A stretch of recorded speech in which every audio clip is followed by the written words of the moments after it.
தம்புள்ளை பள்ளிவாசல் புனித பூமி பிரதேசத்திலிருந்து அப்பாலே அமைந்துள்ளதாக காணி மற்றும் காணி அபிவிருத்தி அமைச்சர் ஜனக பண்டார தென்னகோன் தெரிவிக்கின்றார்.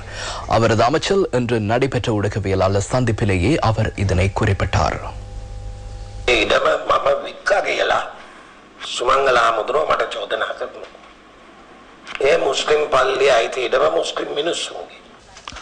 அந்த இடத்தை நான் விற்றதாக சுமங்கல தேரர் என் மீது குற்றம் சுமத்துகிறார்.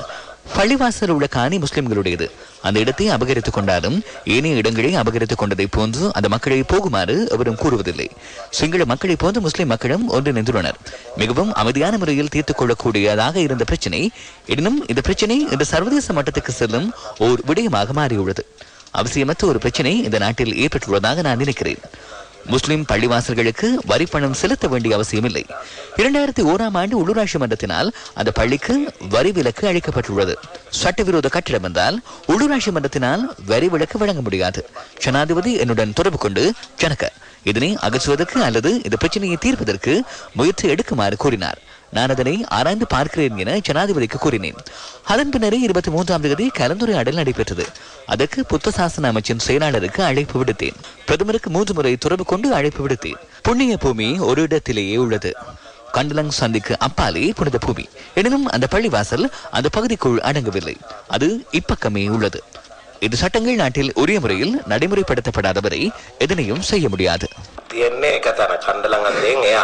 මේ පල්ලිය දෙන්නේ කණ්ඩලම් අන්තියෙන් මෙහා. ඒකට ඒ ඉස්සරහා තව කාලි කෝවිලකුත් තියෙනවා. මේ නීතිය මේ රටේ හරියට ක්‍රියාත්මක වෙනකල් අපි බලාපොරොත්තු වෙන ලෝකය මේ රටේ ස්ථාපිත කරන්න බෑ. இதேவேளை முஸ்லிம் அமைப்புகளின் ஒன்றிணைவு இன்று ஊடகவியலாளர் சந்திப்பு ஒன்றை ஏற்பாடு செய்து இந்த விடயம் தொடர்பாக விளக்கியது.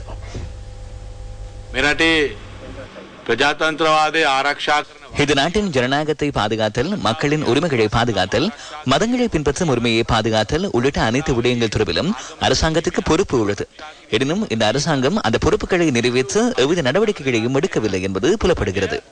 இந்த நாட்டில் சட்டம் எவ்வாறு நடைமுறைப்படுத்தப்படுகிறது என்ற பிரச்சினை ஏற்பட்டுள்ளது.